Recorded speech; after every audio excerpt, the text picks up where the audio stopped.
As the investigator picked up the piece of paper that was clutched in the young man's dead hand, his blood ran cold. Written in the young man's handwriting was 3 words: "It's still alive." Submitted by Abby. Hi, I'm Blair Bathory, and this is the Something Scary podcast. Thank you so much for being here. Whether this is your first time or you're one of the brave souls who join us every week. Sometimes, those hot summer days, it's just not the heat that gets you, it's the water. Quiet, patient, watching. It remembers the ones who step too close, who linger too long, who forget that ripples are warnings. Sometimes the voice beneath the surface sounds like your own. Sometimes a scar blooms right after the river touches you. And sometimes, when it drags you under, it doesn't let go. First, a scar you can't escape, followed by summer summons monsters. Finally, in our last story, echoes from the drowned. Quick reminder here to check out our merch store. We've got some scary summer items just in time to hit the beach, the campfire, or wherever you're headed. And we've got our first Something Scary podcast tee. Go to SomethingScary at Snarled.com to find all of the fun for this summer. So, want to hear something scary? Screams from the drowned. Sometimes, it's not the water that pulls you under. It's the part of you already waiting below. Like in this story written by Sarah Lukasiewicz. The Rhine shimmered in the fading light, its surface split by the silhouette of the Lorelei rock, a jagged outcrop that jutted up from the river like a wound. Tourists came for the legend, the beautiful maiden who song lured sailors to their death. But for Vera Klein, the story was more than folklore. It was an inheritance. Vera stood alone on the dock, the wind tousling her black hair. Her mother, Ingrid, had disappeared here 22 years ago to the day. Nobody was ever found, just her scarf, snagged on the rocks, and the baby Vera cradled in a basket at the shore. The locals still whispered about it. The siren child, they'd said. Cursed blood. She'd grown up with her aunt in Cologne, far from the river, far from the shadows. But then, Vera came back. As part of the postgraduate work on inherited myth and memory, she'd won a rare grant to study the Lorelei firsthand. It felt like fate, a chance to dissect the story that had haunted her entire life. She booked a room at an old inn near the cliffs and planned her first descent to the water just before sunset, when the legend said the siren's song was loudest. The innkeeper, an older man named Claus, met her at the entrance. "You're the Klein girl, aren't you?" he asked. His gaze lingered. "I remember your mother," he said. "Pretty, bright. Thought she could outsmart the river." Inside, the inn smelled like damp stone and pine cleaner. Her room was small but overlooked the river. The view was perfect. Uncomfortably so. At dusk, the cliffs glowed like dying embers. That night, Vera recorded a voice memo on her phone. Day 1. The locals are evasive. The legends everywhere, painted on mugs, printed on postcards. But no one talks about the ones who vanished. I can't tell if they believe the story or if they've made it believe in them. She fell asleep to rhythm of water against the shore. The next day, she climbed down the narrow trail that led to the Lorelei rock's edge. The descent was steep and strangely quiet. Even the birds seemed to keep their distance. She stopped just above the river and pulled out her notebook. She jotted down the usual tropes: maiden, Song, shipwreck, seduction, and then paused. Something about the river made her uneasy. It didn't roar, it didn't whisper. It hummed, like breath behind glass. She turned to leave. That's when she saw the girl. Pale, barefoot, hair dripping, as if she'd just emerged from the water. She stood on a lower ledge, no more than 10 feet away, watching Vera with expressionless eyes. Then, without a word, she turned and vanished behind a jagged fold in the cliff. Vera scrambled down after her. The rock was slick, the air metallic. But the girl was gone. In her place, a faded shawl lay draped over a stone. Vera picked it up. It smelled of lavender and something older, brackish, like lakeweed. Her mother had worn lavender. She rushed back to the inn, shawl clutched like a talisman. Claus was behind the counter, lighting a cigarette with trembling hands. "I saw someone," Vera said. "A girl on the cliff. She left us." Claus paled. "You need to leave." "What?" "There are things in that water that don't let go." "You think you're studying the legend?" "No. It's studying you." That night, Vera couldn't sleep. The shawl just sat folded on her bedside table, and the hum of the river echoed louder than before. She dreamed of a woman submerged, her eyes wide open, her mouth singing, though no air escaped. The melody wormed its way into Vera's brain, pulling at something deep and ancient inside her. When she woke, her nose was bleeding. She checked her phone. The voice memo from the night before had continued recording long after she'd fallen asleep. She hit play. For 2 hours, there was silence, until 2:13 a.m. Then, a voice, soft, melodic. "Sing." The voice made her stomach drop. She froze, replayed it, then again. The third time, her fingers trembled because she recognized the voice. It wasn't Ingrid's. It wasn't someone else's. It was hers. Older, slower, hollowed, like breath from the bottom of a well.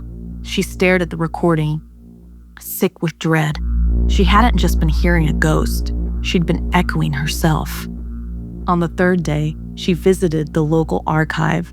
The woman behind the desk, Brunhilde, seemed reluctant at first, but Vera's surname opened doors. Brunhilde led her to the back room and pulled an old folio of missing persons near the Lorelei. Her mother wasn't the first, nor the last. Dozens of disappearances going back centuries. Most were women, all vanished near the water. No witnesses, no bodies. But then something caught her eye. A black and white photograph taken in 1961. A girl standing at the cliff's edge, wearing the same shawl Vera had found. The caption, "Elise Klein, 17, presumed drowned." Elise, her grandmother's name. Vera blinked. Another file, dated 1939. Another girl, same face, same shawl. The Klein woman had been disappearing for generations, or returning. That night, Vera left her recorder running again. The next morning, another whisper, softer this time, only 2 words. "I remember." It made her sick with understanding. She hadn't just been called to the river. She had always been calling herself. On her final evening, Vera returned to the cliff. The sun was melting into the horizon, setting the river ablaze. She stood on the edge, the shawl wrapped tight around her shoulders. Below her, something shimmered in the water, a shape, a figure. And then she heard it, not outside, but inside her, a song, familiar and foreign, a melody she'd never learned but somehow knew.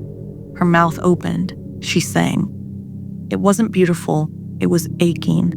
The river answered, and in the last moment, something sharp and terrible surfaced.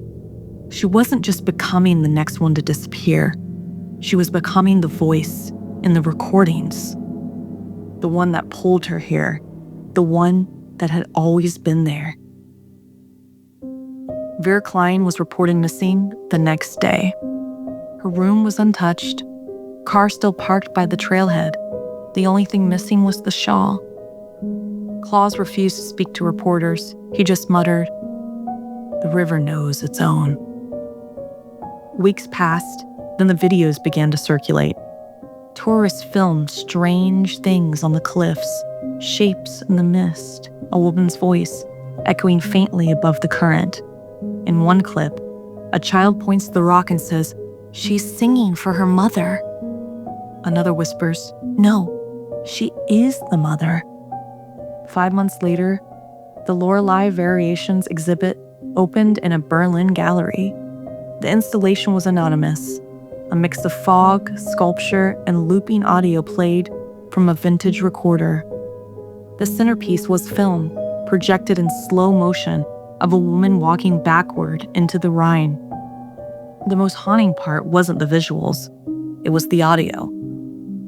The voice was soft, melodic, familiar, a looped whisper that played every hour. "Sing." Have you ever felt drawn somewhere you shouldn't be? Like something was waiting for you? If you heard your own voice from the future, what would it say?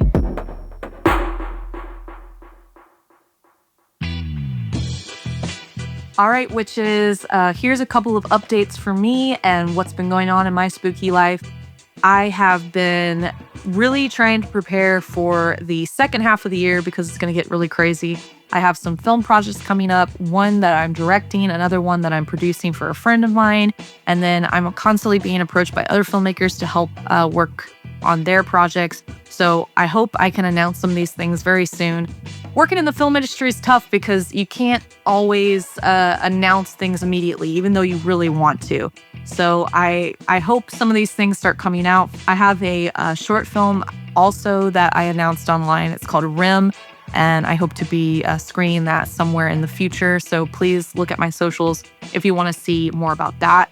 It's a really cool project that I did with Briscoe Park. You might be familiar with his work if you're into Southern Gothic photography.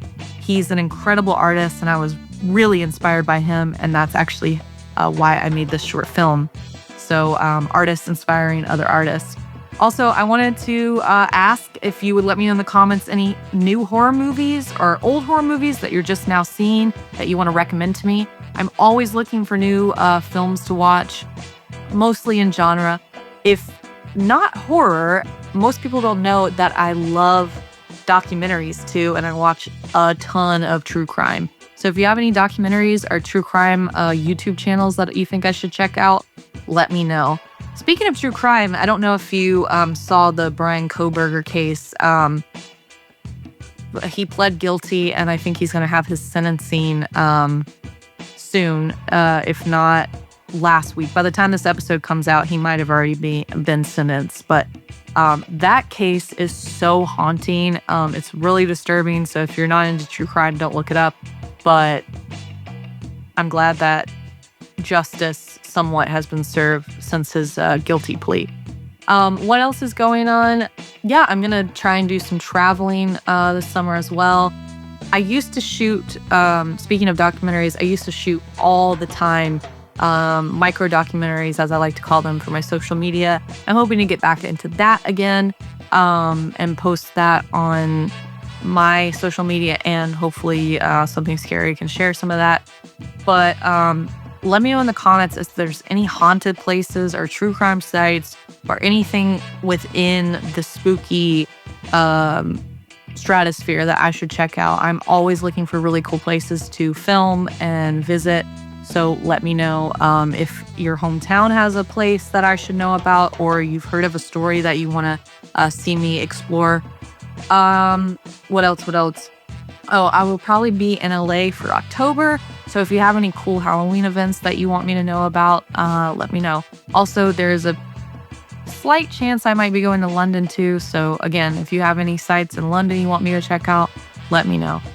I want to talk about the things y'all want to hear about, so let me know in the comments. I'm always reading what y'all have to say. And until next week, Sweet screams.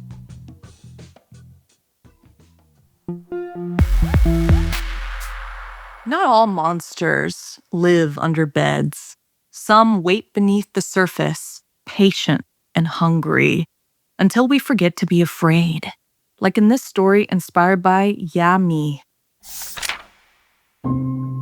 We always took 5 days to plan our summer trips. That was the rule. My grandmother said anything rushed invites bad luck, and bad luck sticks to water like algae. Her words, not mine. She died the winter before everything happened. And the summer after, my dad threw the whole trip together in a single afternoon. "Pack your stuff," he said. "We're leaving at dawn." No one argued. We were all grieving in different ways, and maybe, deep down, no one wanted to sit around the house where every corner reminded us of her. We drove to a campground near the Wisconsin River, same one we went to every year. I was 8.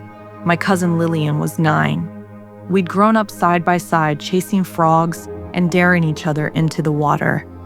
That afternoon, the river was wide and slow, glittering under the sun. The grown-ups were still unpacking when Lillian and I took off for the bank in our swimsuits.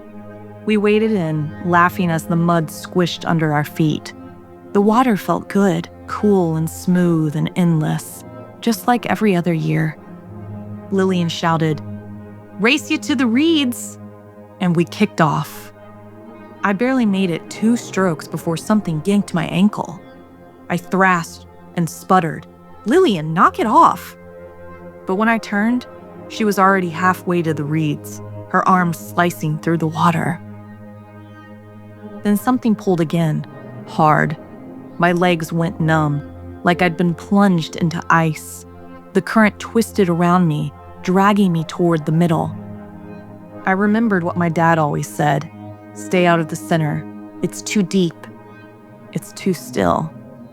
I opened my mouth to scream, and river water poured in. Then everything went black. I woke up on the shore, coughing and cold. People were shouting. My mom was sobbing. My uncle soaked and shaking. They asked how I'd gotten so far out, how I'd gone under. But I couldn't explain. The words wouldn't come.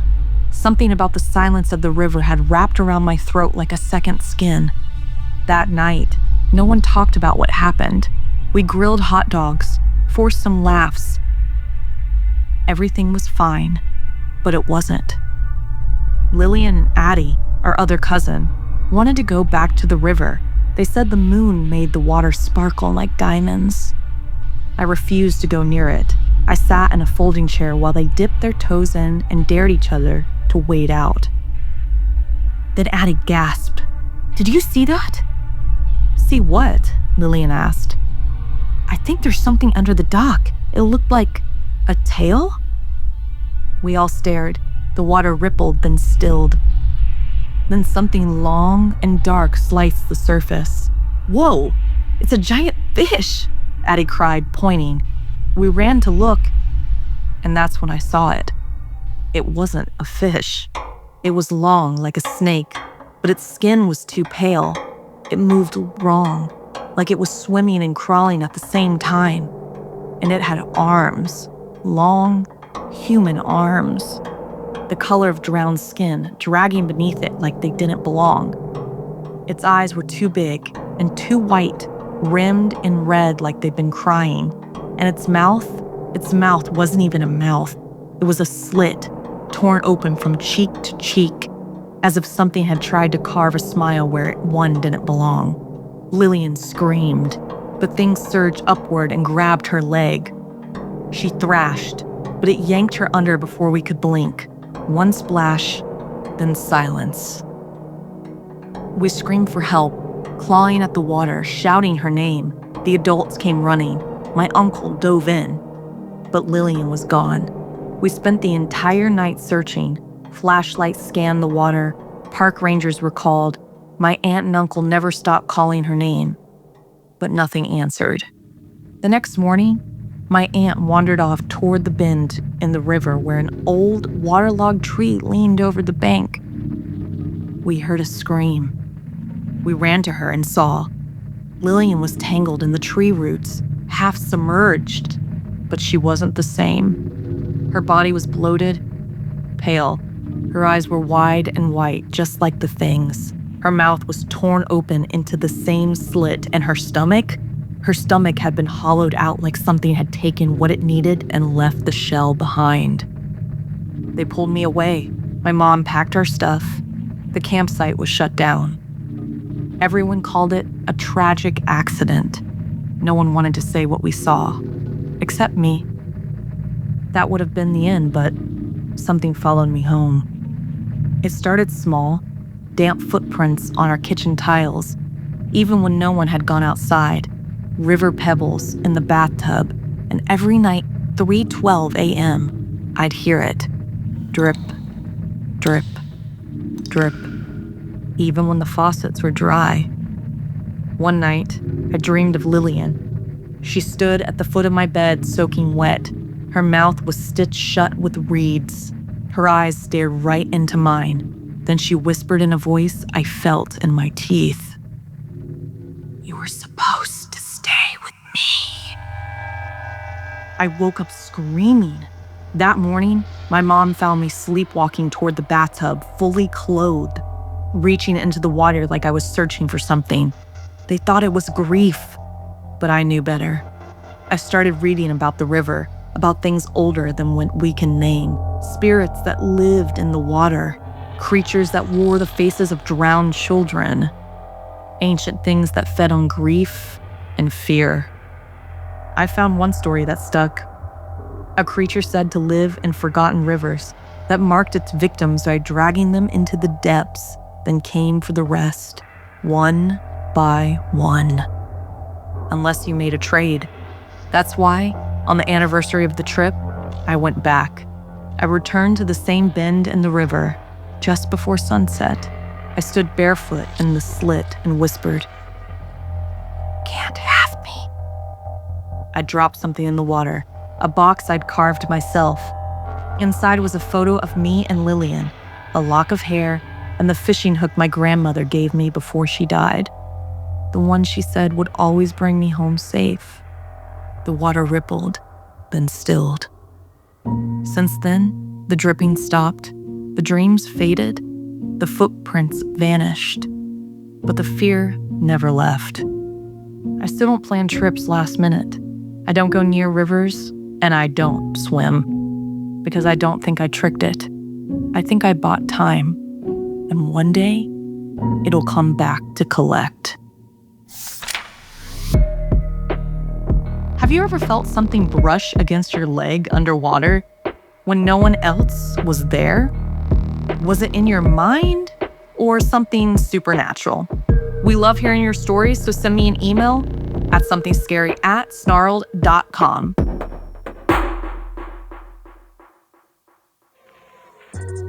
Quick reminder here to check out our merch store.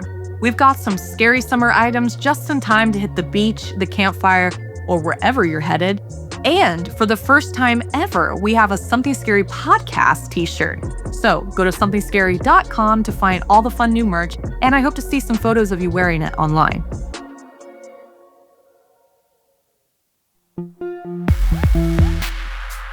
And now it's time for something from one of our listeners. This week, I wanted to share an email from Abby.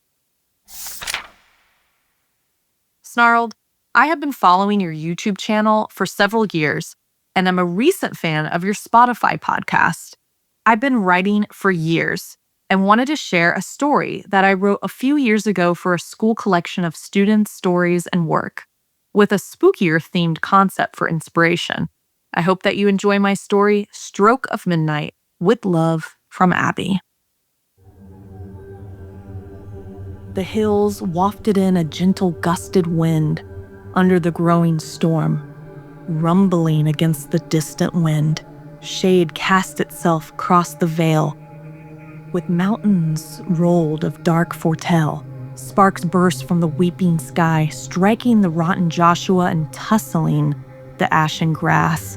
Cracks in the scape flooded and ran past the standing stones and buried rubbles, leaping from the wall and fleeing into barren reefs. The rain stung against the decomposing remains of a mutilated corpse, flesh dissolving into forgotten oblivion against the furious battering of acid. Concrete constructions once tall and grand broke themselves further into the dead earth against the pressure of the clouds. Fires burned through the downpour, growing intensely with the fuel from above, devouring forest and setting the rivers brilliantly ablaze.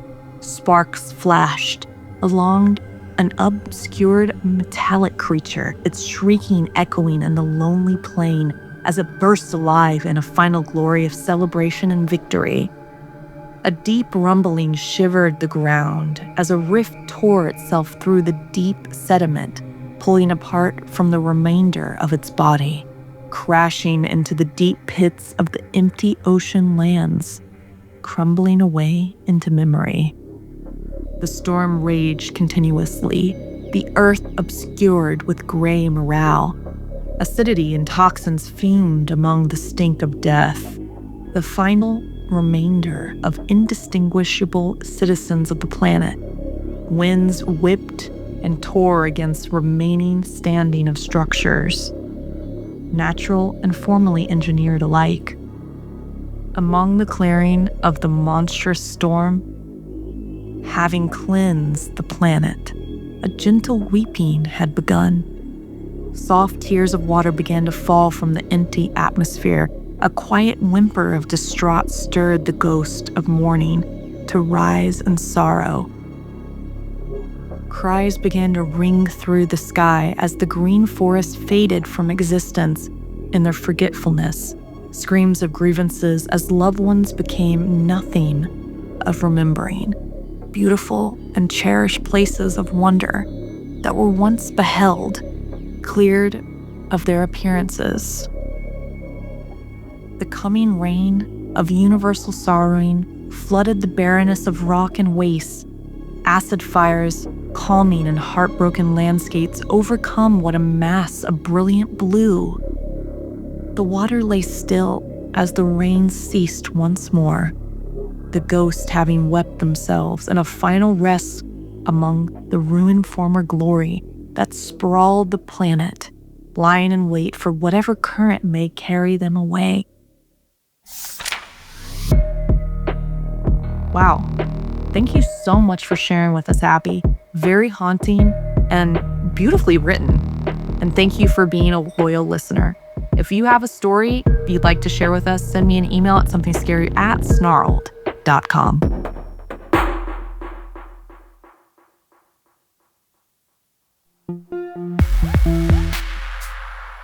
Sometimes, the water doesn't let go of those who enter its depths.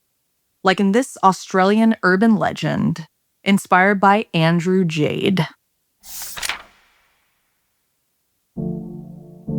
I first heard the story during primary school, on one of those days set aside for Aboriginal history and storytelling. Most kids tuned out, whispering to one another or drawing on their shoes. But I listened, because the elder who spoke that day didn't just tell any story, he told the story. He said, some lakes aren't lakes, they're mouths. What they don't spit out, they turn into trees. He said it like it wasn't meant to scare us, just to remind us. I didn't understand it then. I do now. Years later, a woman named Alexis came hiking through the scrublands just outside Catherine Gorge. She wasn't local, American maybe, or English. She had a slow, curious way of walking, the kind of person who stops to photograph a beetle on a stick. Her backpack had patches from places she's been: Santiago, Kyoto, Alex Springs. Her shoes were worn down, her braid undone at the end. She'd been walking for days when she stumbled across a narrow, glassy lake. It looked like something out of a dream. Perfectly still, wrapped in paper-bark trees, untouched by flies or mud. No tracks, no ripples. Alexis didn't hesitate. She dropped her gear, stripped to her sports bra and shorts, and slipped into the water. The air was boiling. Her skin buzzed from heat and old mosquito bites. That water, it felt like salvation. She didn't see the old woman at first. She only heard the voice. "Get out." Alexis turned. At the far edge of the lake stood an Aboriginal elder, wrapped in a red-patterned shawl. Despite the heat, she wasn't yelling. She didn't need to. "You shouldn't be here," the woman said. "This lake is Binyap's mouth. It marked those who enter."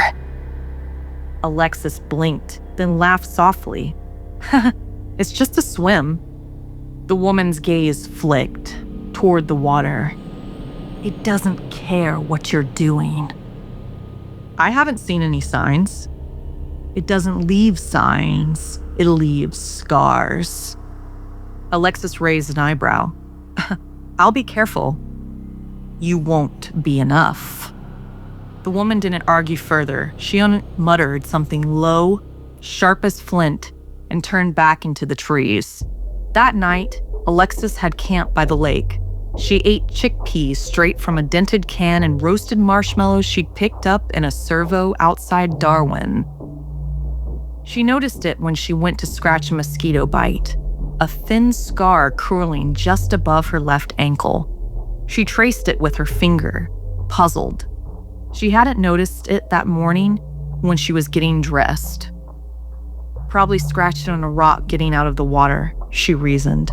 But it didn't sting, it didn't itch, it just was. She went to sleep hearing nothing but the pop of dying embers and the distant croak of frogs. The next morning, the woman was back, this time standing between Alexis and the lake. "You need to go," she said, quieter now. "It's already marked you." Alexis smiled, polite but firm. "It's just a scar." The elder's eyes dropped to Alexis's leg. "Look again." Alexis followed her gaze. The mark above her ankle had deepened. What had looked like a scratch now branched into hairline cracks, long, thin lines curving up her calf. Her skin had gone dry around them, pale, flaky. It looked almost like bark. She stared at it, touched it. It didn't hurt, but it didn't feel like skin anymore. She looked up and reasoned that it was probably just sunburn. "It's a claim," the woman said. "The lake remembers who it touches." Alexis looked past her, at the water glinting in the morning light. "I think I'll risk it."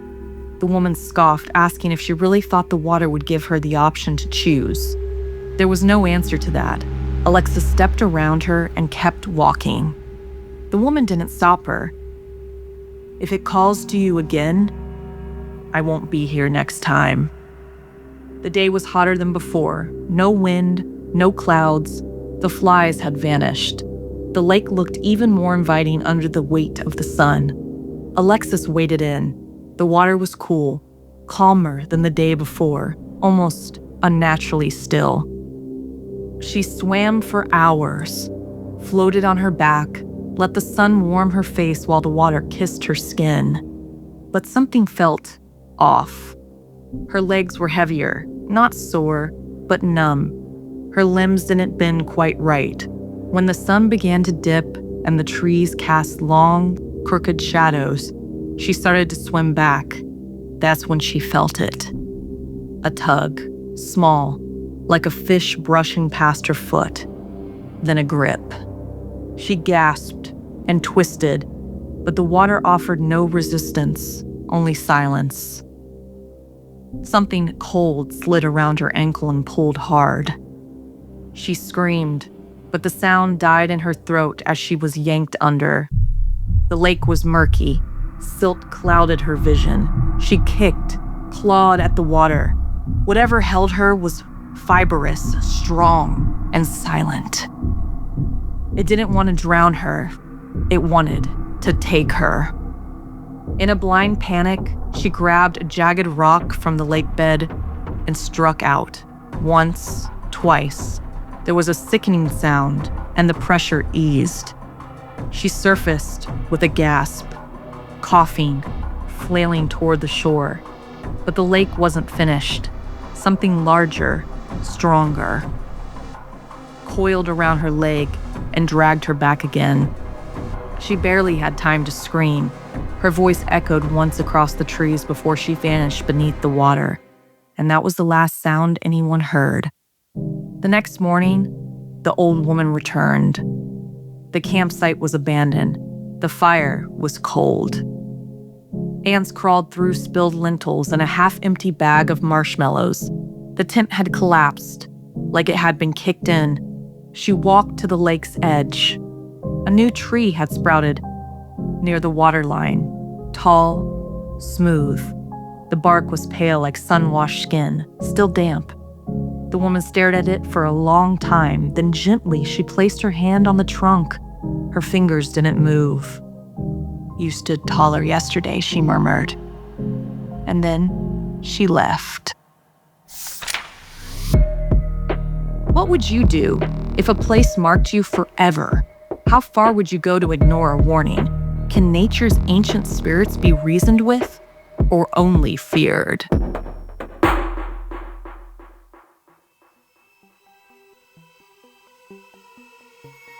This week's podcast stories were edited by Sarah Lukasiewicz, narration by Blair Bathory, audio edited and mixed by Fitz Harris, additional audio editing by Calvin Linderman, produced by Anna Villalobos, executive produced by Gail Gilman, music by Sapphire Sindalo and Calvin Linderman. If you have a story you'd like to submit, send me an email at somethingscary@snarled.com. Don't forget to watch the video version of Something Scary over at youtube.com/snarled. And if you'd like to support the show and everything we do at Snarled, join our Patreon at patreon.com/snarled.